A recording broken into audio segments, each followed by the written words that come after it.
Salut tout le monde, c'est Redfield et aujourd'hui on se retrouve pour une vidéo dans laquelle je vais vous donner mon ressenti sur Final Fantasy XV épisode du Sky, mais également mon niveau d'attente et de crainte sur Final Fantasy XV le jeu complet. Alors sachez qu'à la base je ne devais pas faire cette vidéo seul, je devais la faire avec deux potes. Pourquoi? Parce que je suis quelqu'un qui ne connaît pas la saga Final Fantasy. J'ai toujours eu un a priori négatif dessus et du coup, j'étais pas particulièrement hypé au début par ce Final Fantasy XV. Mais petit à petit, j'ai réussi à mettre mes a priori négatifs sur la saga de côté pour m'intéresser à ce Final Fantasy XV et le prendre tel qu'il est, Final Fantasy ou non. Puis petit à petit, j'ai fini par être excité, voire hypé par le jeu et je l'attends aujourd'hui énormément.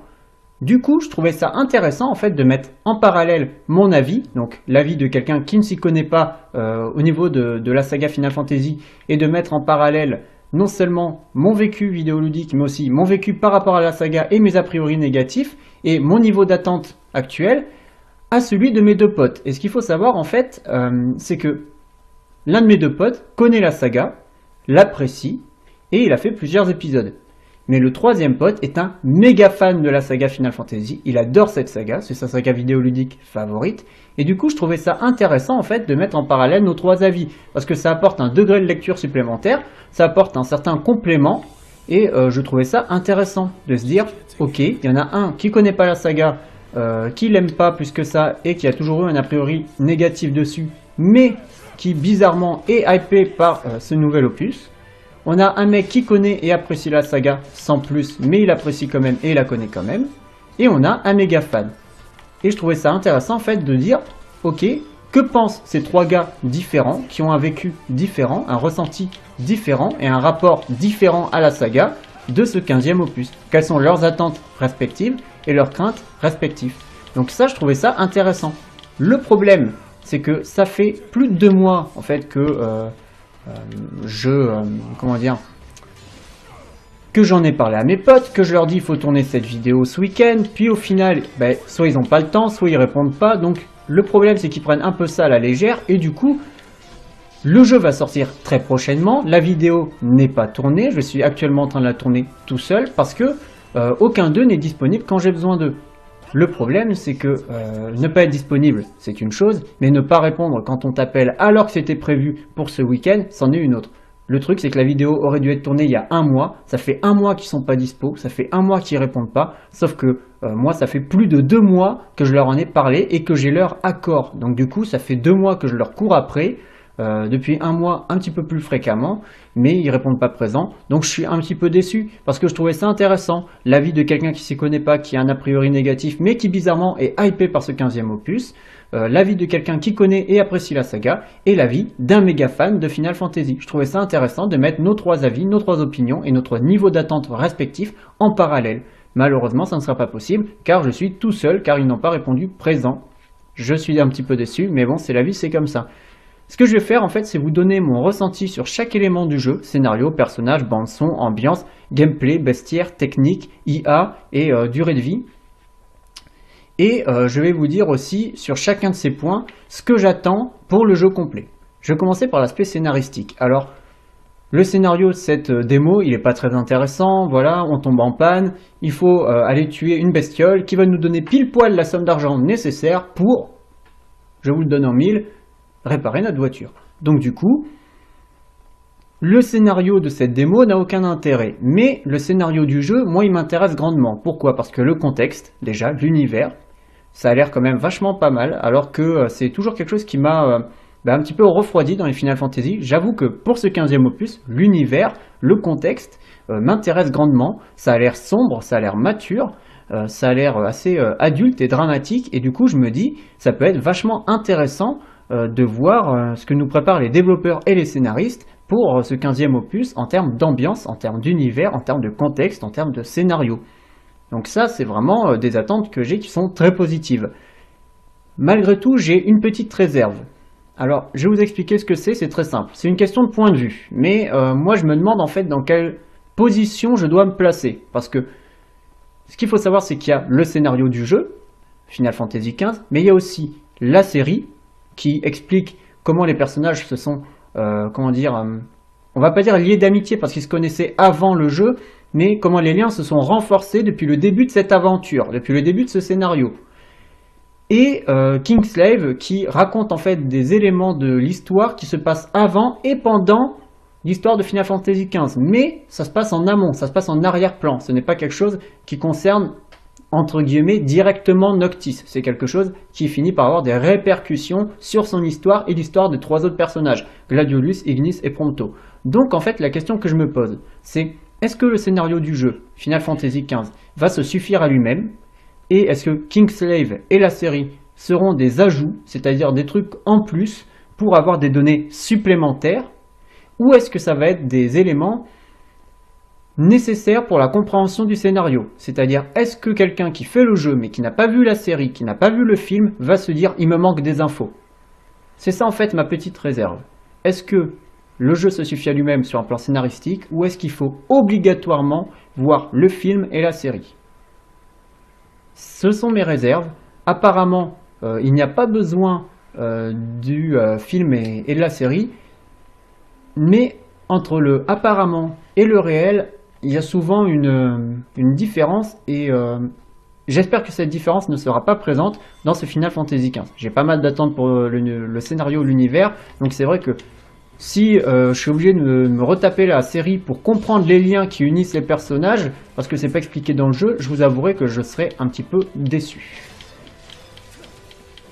Les personnages, parlons-en. Alors pour moi, il y a 2 éléments en fait qu'il faut prendre en compte. Le chara-design et la personnalité, la qualité d'écriture des personnages.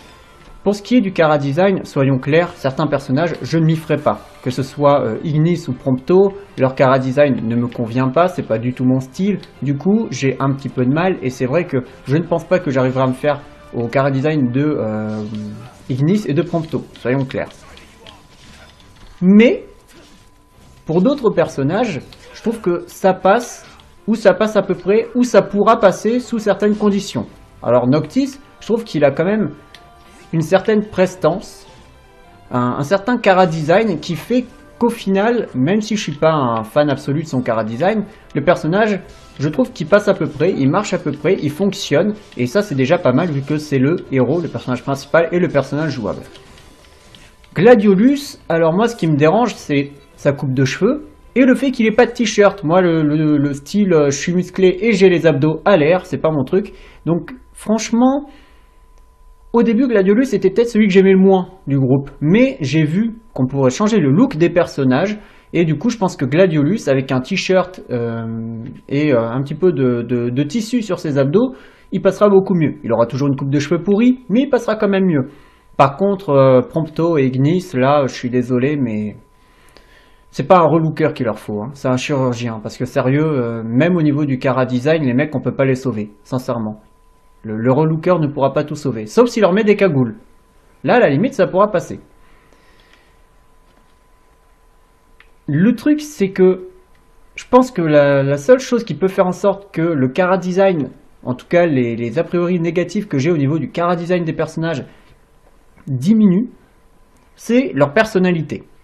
C'est ce qui définit les personnages. Voilà, c'est tout simplement la manière dont ils se comportent, les liens qu'ils ont avec les autres membres du groupe, l'amitié qui les lie, leur attitude, leur comportement. Ça, c'est quelque chose, j'en attends beaucoup. Parce que l'écriture des personnages et l'écriture de la relation et le développement de la relation entre les personnages, c'est quelque chose, si ce n'est pas réussi, ça peut vraiment me gâcher une expérience de jeu. C'est pour ça qu'on a beau reprocher le classicisme d'Uncharted. Dans Uncharted, la relation entre les personnages fonctionne. Elle est basique, elle est simpliste, mais elle fonctionne. Du coup, ça marche, on y croit, on s'amuse, on s'y plaît. Si c'est pareil dans ce Final Fantasy XV, je pense que Ignis et Prompto vont passer un petit peu mieux. Ils auront toujours un chara-design pourri, en tout cas à mon sens, mais s'ils ont une personnalité qui fonctionne et s'ils ont un vrai rôle dans le groupe, parce que c'est ça, j'ai lu, par exemple, j'ai eu un livre sur Final Fantasy XV, et du coup, ce qu'il faut savoir, c'est que j'ai lu un article en fait qui parlait des personnages. Et d'après l'article, en fait, les 3 personnages ont un rôle important dans le groupe. Chacun apporte quelque chose que l'autre n'apporte pas. Et ça, je trouve que c'est intéressant. Et si c'est pareil au niveau de la personnalité, à ce moment-là, je pense que Ignis, Prompto et Gladiolus, la démo a frisé. Ah, ça y est, elle s'est remis. Ignis, Prompto et Gladiolus pourront être des personnages intéressants. En tout cas, j'en attends beaucoup à ce niveau-là. Pour ce qui est de l'ambiance, évidemment, j'attends, comme je vous l'ai dit, une ambiance mature, sombre, dramatique, mais avec des moments légers. J'attends quand même des moments légers. On parle d'un Final Fantasy, il suffit de voir cette démo pour se rendre compte qu'il y a des moments, c'est pas du tout sérieux, c'est pas du tout quelque chose qui est oppressant tout du long. Vous voyez? Donc je pense que ça sera un scénario mature, sombre, mais avec des éléments plus légers pour que la pilule passe mieux. En tout cas, c'est ce que j'attends et c'est ce que j'espère pour ce Final Fantasy XV. Pour ce qui est de la bande son, alors je vous cache pas que je vais pas juger la totalité de la bande son. Je ne vais pas parler par exemple des doublages. Pourquoi? Parce que j'ai fait le jeu entièrement en anglais. Ce qu'il faut savoir, c'est que j'ai fait le jeu entièrement avec les voix en anglais. Pourquoi? Parce que j'ai du mal en fait à me concentrer avec les voix japonaises. Pourquoi? Parce que ça m'aide pas à me concentrer, sincèrement. Les voix en japonais, à chaque fois quand je les entends, j'ai du mal à me concentrer. C'est quelque chose en fait, j'arrive pas à prendre ça comme étant un langage, mais pour moi ça ressemble vraiment à du charabia. Et du coup, j'ai beaucoup de mal à me concentrer quand j'entends le japonais. Du coup, j'ai préféré mettre le jeu en anglais. Évidemment, c'est une démo qui ne fait pas partie du jeu final, donc je ne peux pas juger le doublage anglais. Par contre, j'ai vu qu'il y avait de l'AVF pour le jeu final, pour le jeu complet, et j'ai aussi vu que le jeu complet, non seulement avait de l'AVF, mais en plus de ça, que l'AVF avait l'air de qualité. J'ai vu une séquence de gameplay en français, et honnêtement, le doublage semblait convaincant. Donc je ne sais pas si pour le jeu final, je ferai le jeu en anglais sous-titré ou en français. J'essaierai probablement en japonais, mais je pense que je vais essayer 5 minutes et après je vais couper. Parce que quand je vous dis que j'ai du mal à me concentrer avec des voix comme celle-là, c'est vrai. Hein, c'est pas du tout exagéré. C'est vraiment, j'ai essayé, c'est pas la peine. Hein. Les musiques, par contre, elles sont vraiment géniales, elles sont excellentes, elles sont épiques, elles sont dramatiques, elles sont très belles. Le thème que l'on entend sur le menu est magnifique. Donc vraiment, en termes de musique, je vous avouerai que je suis très confiant. Je pense que ça va être superbe. En plus de ça, les musiques des bandes annonces sont vraiment magnifiques. Donc j'ai de très grands espoirs concernant la musique, ou plutôt les musiques de ce Final Fantasy XV. Pour ce qui est des bruitages, évidemment, je ne peux pas juger le jeu complet. Donc je vais simplement dire que pour le moment, en ce qui concerne cette démo, les bruitages font le travail sans être forcément exceptionnels, hein, on va pas se mentir.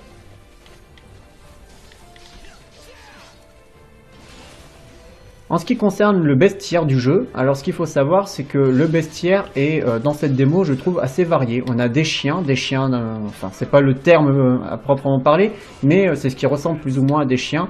On en a des nocturnes, on en a des diurnes, donc qui apparaissent que le jour. On a des espèces de cerfs ou de biches un petit peu bizarres qu'on ne peut pas combattre. Ils fuient quand ils nous voient. On a des chevaliers, comme vous le voyez, qui sont des membres de la garde royale ou je ne sais quoi. J'ai pas trop compris ce que c'était ce machin. On a des sortes de gobelins et on a des garogos, qui sont des sortes de gros mammouths, de gros mammifères bien poilus, qui ressemblent à des mammouths tout simplement.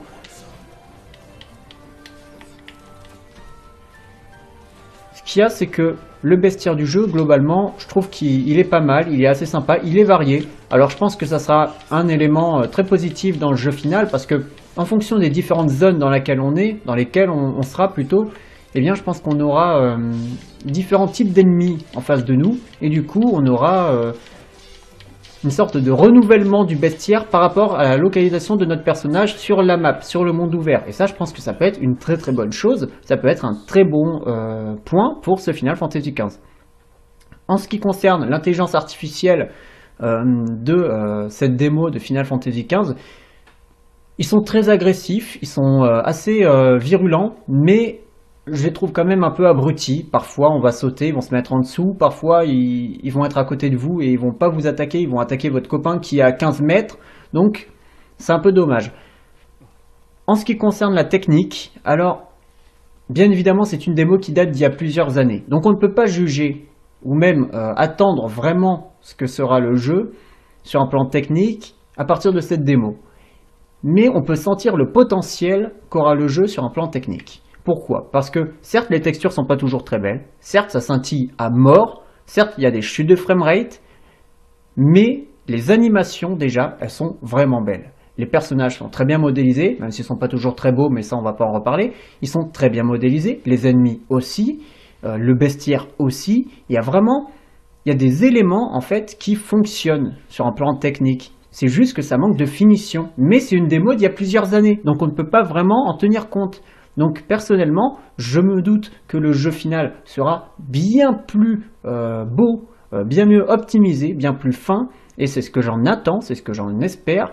Et je ne demande que ça, d'avoir un jeu Final Fantasy XV très beau, très texturé, très détaillé et sans bug comme le scintillement ni rien. Le seul élément qui me fait vraiment peur sur un plan de technique pure, c'est le framerate, parce que ce qu'il faut savoir, c'est que parfois on peut avoir beaucoup d'ennemis à l'écran, mais quand je dis beaucoup, c'est entre 20 et 30, ce qui est énorme, sans compter nos 3 potes et nous-mêmes. Donc on va pas se mentir, entre 20 et 30 ennemis, ça occasionne pas mal de chutes de framerate. Pareil, on peut à un moment donné faire quelque chose qui nous donne la possibilité de voir quelque chose de magnifique avec des effets qui sont des effets de tueurs vraiment, mais il y a des chutes de framerate derrière. Vous voyez, quand je vous dis qu'ils sont cons, je crois que vous en avez la preuve. Donc, c'est ça le truc. Je pense que le jeu va être beau, je pense que le jeu va être agréable. Les animations, par exemple, sont vraiment incroyables. Les animations des personnages sont différents, les animations des bestiaires sont différents. Et c'est vrai que même quand je me suis retrouvé en combat contre les 20 ou 30 ennemis, eh bien, j'ai vu que les ennemis en question avaient des animations différentes. Du coup, c'était vraiment impressionnant. Il y avait vraiment cette sensation, en fait, d'affronter une horde où chaque personnage était presque indépendant. Voilà, je voyais pas 2 animations pareilles, parce qu'ils n'étaient pas tous au même stade d'animation au même moment. Donc du coup, ça passait quand même relativement bien. J'attends évidemment encore plus pour le jeu final, mais ça déjà c'est un élément qui montre que les développeurs ont cherché à offrir quelque chose de vraiment travaillé à ce niveau-là, et c'est tout à leur honneur. Voilà, toi t'auras plus mal aux dents. Maintenant, il est temps de parler des sujets qui fâchent. Il est temps de parler du gameplay. Parce que le gameplay du jeu, à la base, on peut se dire, ok, c'est un gameplay beat'em all. Le problème, c'est que c'est un gameplay beat'em all qui a des problèmes. Par exemple, la caméra, pour moi, c'est un problème dans cette démo.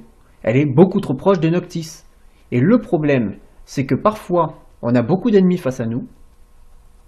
On a 20 ou 30 ennemis, comme je vous l'ai dit, en même temps.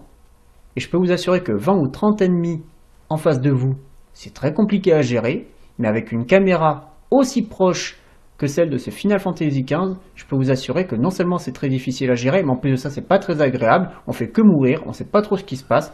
Nos potes, on sait pas trop où ils sont, on sait pas trop où aller. Et c'est pas du tout, mais du tout jouissif. Quand on a que 3 ou 4 ennemis à gérer, ça peut aller, c'est trop proche, mais ça peut passer. Mais quand on se retrouve avec 20 ou 30 ennemis en face de nous, là ça devient bordélique et ça augmente la difficulté. Et le truc c'est que, pour moi, un jeu ne doit pas être dur à cause de ça. Un jeu doit être dur pour de bonnes raisons. Et ce jeu, il instaure quand même certains systèmes qui augmentent la difficulté. Par exemple, lorsque vous... Ah, oui, je parle en japonais aussi, hein, ça il faut le savoir.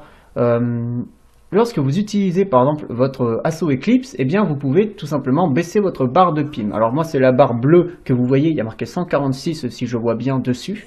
Eh bien en fait c'est une barre qui vous permet d'utiliser les Assaut Eclipse et les pouvoirs de Noctis. Ce qu'il faut savoir, décidément j'arrête pas avec cette phrase, c'est n'importe quoi. Ah, il y a du vent, donc il y a des chevaliers. On va aller leur foutre sur la gueule parce qu'on est méchants. Et oui, on est méchants. Ce qu'il faut savoir, c'est que,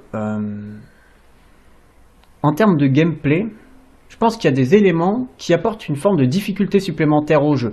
Donc voilà, par exemple, la gestion des pims, le fait de devoir gérer ses pims, sinon on tombe à terre, le fait de mourir assez rapidement, le fait de devoir éliminer les ennemis tout en gérant leurs attaques, donc en esquivant leurs attaques. Donc vous pouvez le faire de différentes manières, vous pouvez le faire en faisant une roulade, ce qui ne consomme pas de PIM. Vous pouvez laisser la touche appuyée sur LB, ce qui va avoir pour but en fait d'esquiver automatiquement les attaques ennemies, mais de diminuer très rapidement votre quantité de PIM, ou d'appuyer sur LB, et lorsque vous avez un arc de cercle doré qui se forme au-dessus de votre personnage, d'appuyer au bon moment sur X ou sur carré pour en fonction de la console que vous utilisez. Donc moi je suis sur Xbox One là, pour cette démo, donc c'est X, mais sur Play c'est carré, pour effectuer une contre-attaque et éliminer l'ennemi. Si jamais vous vous ratez, vous subissez des dégâts bien évidemment.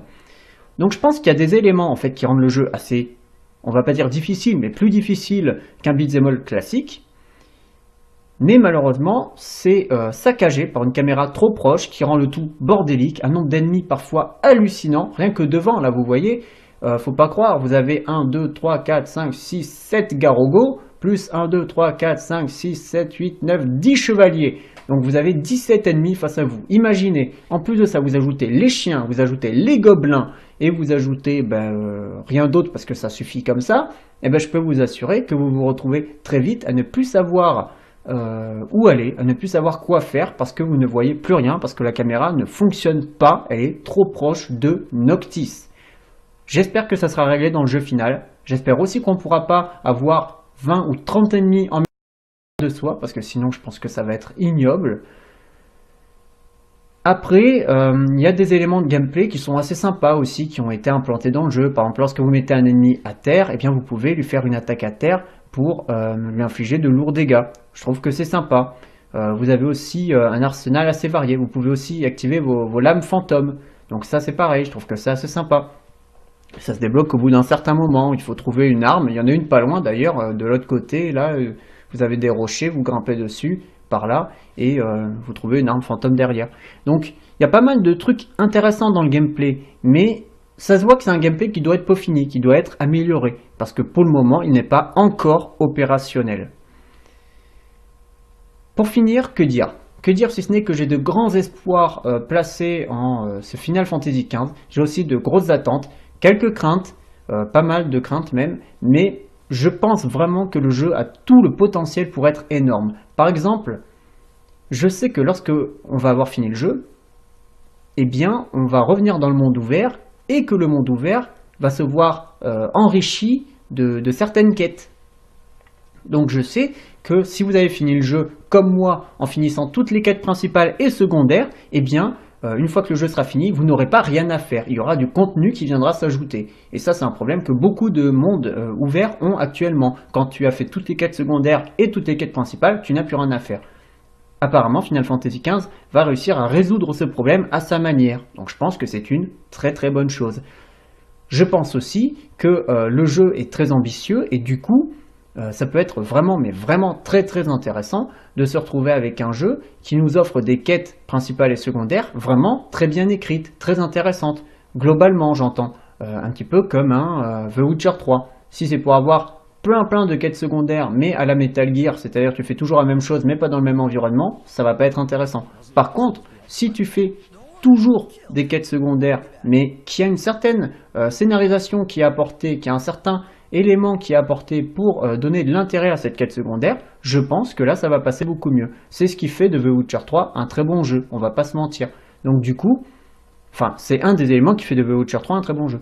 Donc je pense vraiment, sincèrement, que Final Fantasy XV a toutes les cartes en main pour être un très bon jeu, pour être un excellent jeu. Il faut vraiment voir si tout est peaufiné et si tout est bon. Si tout est bon, je pense qu'on tient là le 4e jeu qui, à mon sens, peut te faire acheter une console nouvelle génération. Rien que ça. Pour moi, il y en a 3. Metal Gear Solid 5, The Phantom Pain, The Witcher 3 et Uncharted 4.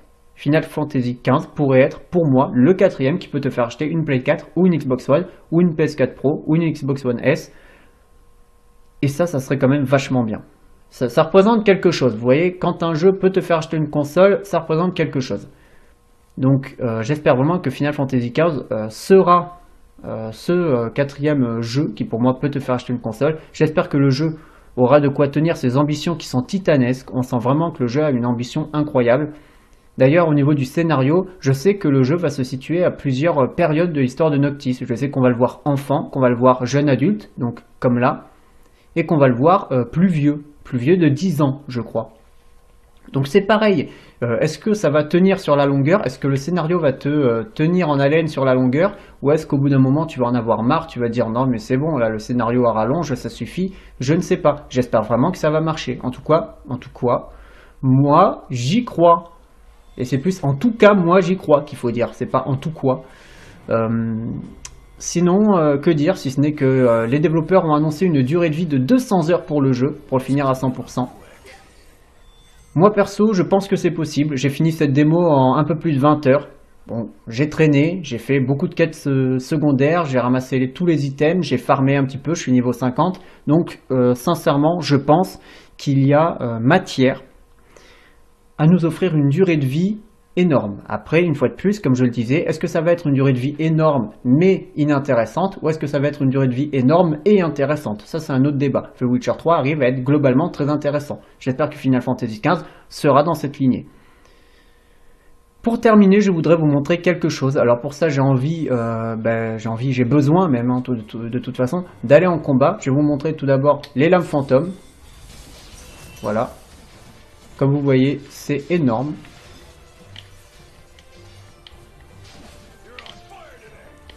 Mais, comme je vous disais, vous voyez, quand je vous dis que c'est un peu bordélique,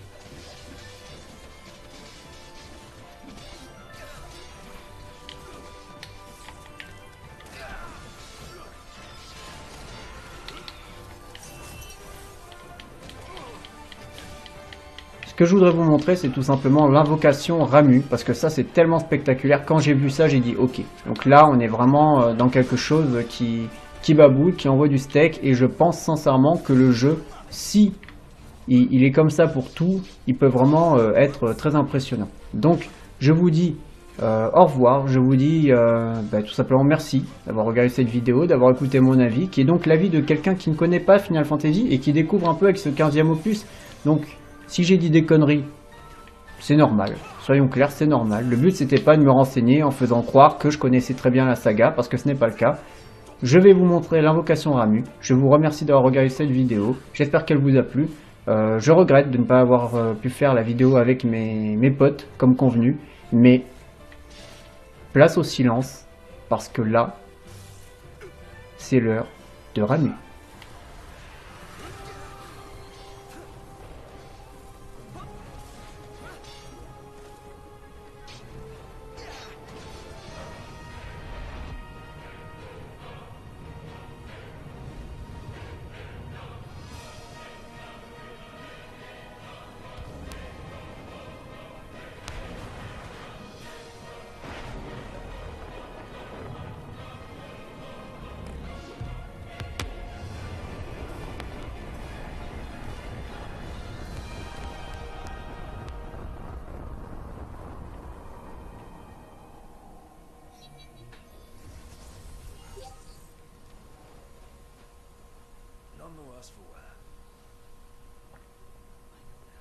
Je crois qu'on peut le dire, ça envoie du steak.